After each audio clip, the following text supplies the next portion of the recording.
ओम नमः शिवाय। हर हर महादेव। जय माता पार्वती।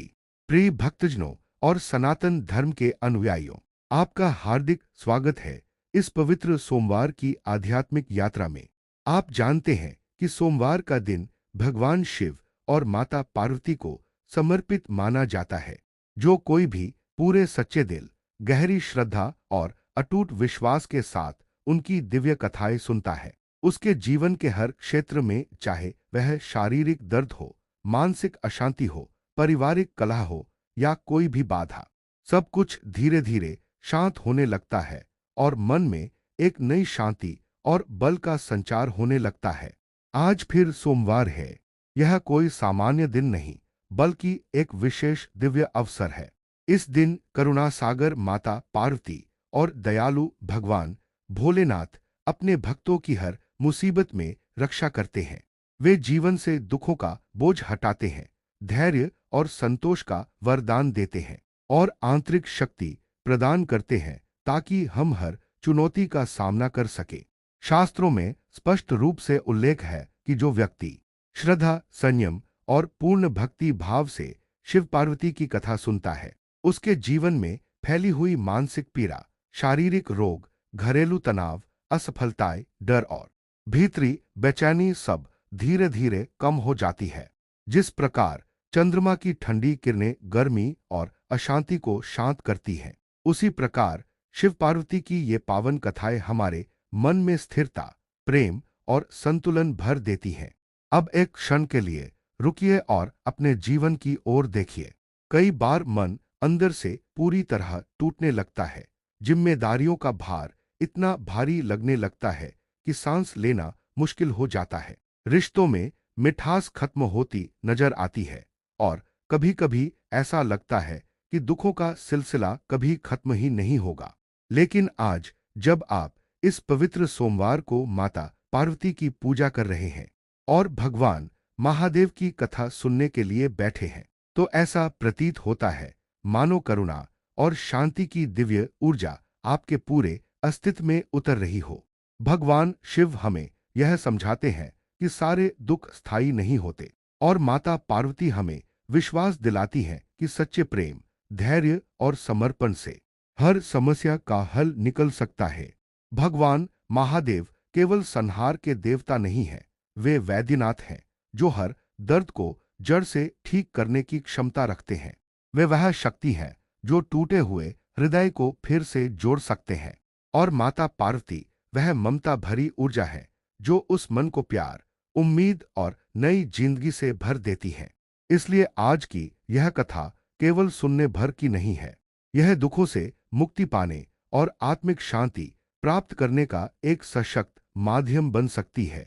यह हमें सिखाती है कि जहां शिव का वैराग्य है, वहां पार्वती का असीम स्नेह भी है और जब दोनों साथ होते हैं तो जीवन में कोई भी दुख टिक नहीं पाता। अक्सर हमारे मन में सवाल उठते हैं, मेरा यह दर्द कब खत्म होगा, शांति कब मिलेगी, मैं अंदर से इतना कमजोर और अकेला क्यों महसूस करता हूं। लेकिन हो सकता है कि आज के इस सोमवार को इन सारे सवालों के उत्तर आपको मिल जाए, क्योंकि जब भक्त की सच्ची भक्ति और शिव पार्वती का प्रेम व कृपा एक साथ सक्रिय होती है, तो जीवन खुद ब खुद ठीक होने लगता है।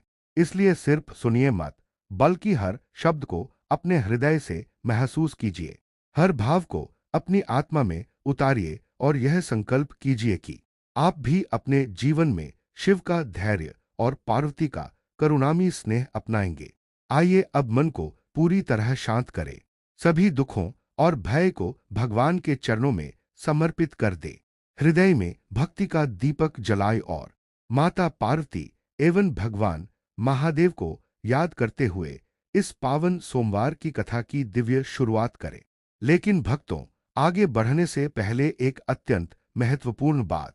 यह सोमवार की पवित्र कथा केवल सुनने के लिए नहीं है, बल्कि जीवन को सारे दुखों से मुक्त करने के लिए है। शास्त्र कहते हैं कि जो व्यक्ति शिव पार्वती की कथा को बीच में अधूरा छोड़ देता है, वह इसके पूर्ण फल से वंचित रह जाता है। इसलिए आपसे विनम्र अनुरोध है कि आज इस कथा को अंत तक अवश्य सुने।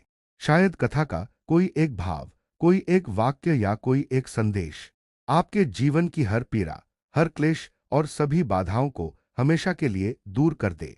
जो भक्त माता पार्वती और भगवान महादेव की कथा को श्रद्धा से सुनता है, उसे शांति, धैर्य और जीवन में संतुलन प्राप्त होता है। जो इसे दूसरों तक पहुंचाता है, उस पर शिव शक्ति की विशेष कृपा बनी रहती है। और यदि आप सच्चे सनातनी हैं, तो ऐसी पावन कथाओं को फैलाना आपका धर्म है और बड़ा पुण्य भी है। इसलिए इस कथा को प्रेम पूर्वक अपने परिवार और मित्रों के साथ शेयर अवश्य कीजिए। और यदि आपका मन करे तो हमारे चैनल को सब्सक्राइब कर लीजिए, ताकि हर सोमवार आपको माता पार्वती और भगवान महादेव की नई नई दिव्य कथाएं मिलती रहें और जीवन की हर परेशानी को पार करने का मार्गदर्शन मिलता रहे। तो आइए पूर्ण श्रद्धा, धैर्य और विश्वास के साथ शिव शक्ति की आराधना करते हुए इस पावन सोमवार की कथा की शुरुआत करें। बहुत समय पहले की बात है। हरिपुर नाम के एक छोटे से सुंदर गांव में देवनाथ नाम के एक धनी व्यापारी रहते थे। उनकी पहली पत्नी सुशीला स्वर्ग की परी जैसी दयालु और शिव भक्त थीं। वे हर सुबह नहाकर शिव पार्वती की मूर्तियों के सामने दीप जलाती, फूल चढ़ाती और आंखों में आंसू भरकर प्रार्थना करती, हे भोलेनाथ, हे मां पार्वती, हमारे परिवार पर अपनी कृपा बनाए रखना। लेकिन ईश्वर की इच्छा कुछ और थी। सुशीला का अचानक निधन हो गया। पूरे घर पर सन्नाटा छा गया। देवनाथ रो रो कर टूट गए। उनकी गोद में दो छोटे छोटे बच्चे थे, बेटी गौरी और बेटा मयूर। गौरी सिर्फ 11 साल की थी, मयूर 9 साल का। दोनों मां की याद में रात रात भर रोते और एक दूसरे को गले लगाकर सांत्वना देते। गौरी अपनी मां की याद में कहती, मां तुम कहाँ चली गईं? अब हमारा कौन सहारा होगा? कुछ समय बाद बच्चों की देखभाल के लिए देवनाथ ने कमला नाम की दूसरी शादी कर ली। कमला बाहर से तो अच्छी लगती थी, लेकिन अंदर से बहुत क्रूर और स्वार्थी थी। उसके अपने 2 बच्चे थे, बेटी काव्या और एक बेटा। कमला गौरी और मयूर को सौतेले बच्चों की तरह देखती, उन्हें भारी भारी काम कराती, अच्छा खाना नहीं देती, छोटी छोटी बातों पर मारती पीटती और चिल्लाकर कहती, तुम दोनों बोझ हो, अगर पिता को बताओगे तो घर से निकाल दूंगी। गौरी चुपचाप झाड़ू पोंछा करती, कुएं से पानी भरती, चूल्हा जलाती। मयूर खेतों में काम करता, पशुओं को चारा डालता। अगर कोई काम अधूरा रह जाता तो कमला उनकी पीठ पर छड़ी मारती, निशान पड़ जाते। लेकिन बच्चे डर के मारे पिता से कुछ नहीं कहते। जब देवनाथ व्यापार से घर आते, कमला प्यार से मुस्कुराती और बच्चों को छिपा लेती। रात को जब सब सो जाते, गौरी और मयूर एक कोने में बैठकर चुपके चुपके रोते। गौरी अपने भाई को सीने से लगाकर कहती, रो मत मयूर, माँ ऊपर से हमें देख रही होगी, एक दिन सब ठीक हो जाएगा। दोनों मिलकर सुशीला माँ को याद करते और आंसू बहाते। गौरी मन ही मन प्रार्थना करती, हे भगवान, अगर तुम हो तो हमें इस दर्द से बचा लो, हमारा हृदय टूट रहा है। एक दिन दोनों भाई बहन जंगल के रास्ते से गुजर रहे थे। थकान और भूख से उनका शरीर कांप रहा था। तभी उन्होंने देखा, एक बूढ़े साधु महात्मा पेड़ के नीचे बैठे हैं। उनकी आंखों में करुणा थी। साधु ने बच्चों की सूखी हुई आंखें और थकी हुई चाल देखी। उन्होंने उन्हें पास बुलाया, थोड़ा फल और पानी दिया और प्यार से पूछा, बच्चों तुम्हें क्या दुख है? आंखों में इतने आंसू क्यों? गौरी फूट फूट कर रो पड़ी। मयूर भी सिसकियों के साथ सारी कहानी बता दी। माँ की मृत्यु, सौतेली माँ की क्रूरता, रोज की मार, भूख और डर। साधु की आंखें भी नम हो गईं। उन्होंने बच्चों के सिर पर हाथ रखा और कहा, बेटा रो मत, भगवान शिव और माता पार्वती सब देख रहे हैं, वे कभी अपने भक्तों को नहीं छोड़ते। साधु ने अपनी थैली से 2 छोटी सी सुंदर मूर्तियां निकाली, एक भगवान शिव की और एक माता पार्वती की। मूर्तियां देखकर गौरी और मयूर के चेहरे पर पहली बार मुस्कान आई। साधु बोले, इन्हें अपने पास रखो, हर सोमवार को व्रत रखना, इनकी पूजा करना और अपनी सारी पीड़ा इन्हें बताना। रोते हुए प्रार्थना करना, भोलेनाथ दर्द हर लेंगे और माँ पार्वती तुम्हें गोद में लेकर सांत्वना देंगी। सच्ची भक्ति कभी व्यर्थ नहीं जाती। उस दिन से गौरी और मयूर ने गुप्त रूप से पूजा शुरू कर दी। रात को या सुबह सुबह जब कमला सोती, वे मूर्तियों के सामने बैठकर आंसू बहाते हुए प्रार्थना करते, हे शिव, हे माँ पार्वती, हमारी माँ चली गई, अब तुम ही हमारी माँ बनो, हमें इस दुख से मुक्त करो, हम तुम्हारे चरणों में समर्पित हैं। पूजा के बाद उनके मन में एक अजीब सी शांति छा जाती, जैसे कोई अदृश्य हाथ उनके सिर पर रख देता। समय बीतता गया, गौरी अब बड़ी हो रही थी, उसकी भक्ति और गहरी होती गई। एक रात सपने में माता पार्वती स्वयं प्रकट हुईं। उनकी आंखों में अपार ममता थी। उन्होंने गौरी का हाथ पकड़ा और प्यार से कहा, बेटी धैर्य रख, तेरे आंसू मैंने देख लिए हैं। समय आने पर सब दुख दूर हो जाएंगे, मैं तुम्हारे साथ हूं।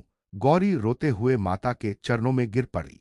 हर सोमवार को दोनों बच्चे गांव के शिव मंदिर जाते, वहां पंडित जी कथा सुनाते तो गौरी की आंखें भर आती। धीरे धीरे गांव वाले उनकी भक्ति देखकर प्रभावित होने लगे। जब देवनाथ व्यापार से लौटे तो उन्होंने बच्चों की दुबली पतली हालत और आंखों में छिपे दर्द को देख लिया। पूछताछ करने पर सारी सच्चाई सामने आ गई। देवनाथ ने कमला को कड़ी फटकार लगाई, लेकिन कमला ने चुपके चुपके फिर से तंग करना शुरू कर दिया। गौरी ने महामृत्युंजय मंत्र का जाप शुरू किया। भगवान की कृपा से छोटे छोटे चमत्कार होने लगे। उनके काम आसान होने लगे, शरीर में ताकत आई और मन में उम्मीद जागी। एक शिवरात्रि के दिन गौरी ने विशेष पूजा की। देवनाथ ने दोनों बच्चों को गले लगाकर रोते हुए कहा, मेरे बच्चों, मैं तुम्हें बहुत दुख पहुंचाया, अब तुम मेरे साथ ही रहोगे। गांव के सम्मानित व्यक्ति ने गौरी का रिश्ता एक सज्जन युवक राजेश से तय करवा दिया। विवाह बड़े धूमधाम से हुआ। गौरी ससुराल गई, लेकिन वहां भी शिव पार्वती की पूजा जारी रखी। शादी के दिन गौरी को जब विदा किया गया तो उसकी आंखों में आंसू थे। पिता देवनाथ उसे गले लगाकर रो पड़े और बोले, बेटी अब तेरा नया घर है, लेकिन कभी भक्ति मत छोड़ना। कमला भी इस बार चुपचाप खड़ी थी, उसकी आंखों में पछतावा झलक रहा था। गौरी ने मयूर को सीने से लगाया और फुसफुसाकर कहा, भैया अब मैं दूर जा रही हूं, लेकिन शिव पार्वती हमेशा हमारे साथ हैं। गौरी की ससुराल हरिपुर से कुछ दूर एक समृद्ध और धार्मिक परिवार में थी। उसके पति राजेश बहुत ही सौम्य, समझदार और प्रेमी स्वभाव के थे। ससुराल वाले ने गौरी को बेटी की तरह अपनाया। सास जी राजेश की मां शिव और पार्वती की परम भक्त थीं। जब गौरी पहली बार घर में घुसी, सास ने उसे गले लगाया और आंखों में आंसू भरकर कहा, लक्ष्मी आई है हमारे घर बेटी, तूने तो पूरा घर रोशन कर दिया। ससुर जी भी मुस्कुराते हुए बोले, अब हमारे घर में शिव पार्वती की पूजा और भी पवित्र हो जाएगी। ससुराल में गौरी का जीवन बहुत सुखमय और शांत रहा। कोई तनाव, कोई मारपीट, कोई अपमान नहीं था। सुबह उठते ही गौरी नहाकर शिव पार्वती की छोटी सी मूर्तियों के सामने बैठ जाती, जो उसने अपनी मायके से साथ लाई थी। दीप जलाती, फूल चढ़ाती और आंखें बंद करके प्रार्थना करती, हे मां पार्वती, हे भोलेनाथ, आपने मुझे इस नए घर में सुख दिया है, मेरे पुराने दुखों को भूल जाने की शक्ति दो। सास जी गौरी की पूजा देखकर बहुत प्रसन्न होती। वे कहती, बेटी तू तो मेरी तरह ही भक्तिन है, मैं सोमवार का व्रत रखती हूँ, तू भी रख, हम साथ साथ पूजा करेंगी। गौरी हर सोमवार व्रत रखती, मंदिर जाती और शिव पार्वती को अपनी सारी खुशियां और पुरानी पीड़ाएं समर्पित करती। राजेश उसे बहुत प्यार करता। शाम को जब दोनों अकेले होते, राजेश गौरी से पूछता, तुम्हारा बचपन कैसा था? गौरी कभी कभी पुरानी यादों में खो जाती। सौतेली माँ की मार, भूख और आंसू याद आ जाते। तब राजेश उसके आंसू पोंछता और कहता, अब वो दिन बीत गए, अब मैं हूं, माँ बाप हैं और सबसे ऊपर भगवान है। ससुराल में गौरी को कभी कोई कष्ट नहीं हुआ। परिवार वाले उसे बेटी समझते थे। घर के कामों में वह खुशी खुशी हाथ बंटाती, रसोई में सास के साथ बैठकर भोजन बनाती और भक्ति की बातें करती। धीरे धीरे गौरी की पुरानी यादें फीकी पड़ने लगी। जहां पहले मायके में रो रो कर रातें कटती थी, वहां अब ससुराल में हंसी और शांति थी। एक बार गौरी ने सास से कहा, माँ, मेरी सौतेली माँ ने मुझे बहुत तरपाया था, लेकिन आज मैं समझ गई हूं कि भगवान सब देखते हैं। उन्होंने मुझे इस घर में सुख दिया है। सास ने गौरी को सीने से लगाकर कहा, बेटी, तेरी भक्ति ने तेरे जीवन को बदल दिया। शिव पार्वती ने तुझे न सिर्फ दुखों से बचाया, बल्कि सच्चा सुख भी दिया। समय के साथ गौरी की भक्ति और गहरी होती गई। वह पूरे परिवार को सोमवार की कथा सुनाती, व्रत रखने के लिए प्रेरित करती। परिवार में सुख शांति छाई रही। राजेश का व्यवसाय भी चलने लगा और घर में समृद्धि आई। गौरी जब कभी मायके जाती तो मयूर और पिता को देखकर उसकी आंखें नम हो जाती। वह उन्हें भी अपनी ससुराल की खुशियां बताती और कहती, भैया, भक्ति कभी व्यर्थ नहीं जाती। देखो, मां पार्वती ने मेरी सारी पीड़ा दूर कर दी। इस प्रकार गौरी का ससुराल जीवन पूर्ण सुख, प्रेम और भक्ति से भरा रहा। कोई बाधा नहीं आई, कोई क्लेश नहीं हुआ। शिव पार्वती की कृपा से उसके जीवन का हर दुख मिट गया और खुशियों का नया अध्याय शुरू हो गया। वह अपने पति, सास ससुर और पूरे परिवार के साथ हंसते खेलते रहती, लेकिन सबसे पहले हर सुबह और सोमवार को भगवान को याद करना कभी नहीं भूलती।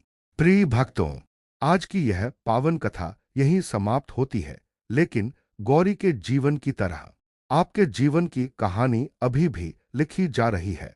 देखिए, कितनी पीड़ा थी गौरी के बचपन में। मां की मृत्यु, सौतेली मां की क्रूरता, भूख, मार, अकेलापन और रात रात भर के आंसू। फिर भी उसने भगवान शिव और माता पार्वती को नहीं छोड़ा। उसने रोते हुए, टूटे हुए हृदय से प्रार्थना की और भोलेनाथ ने सब सुन लिया।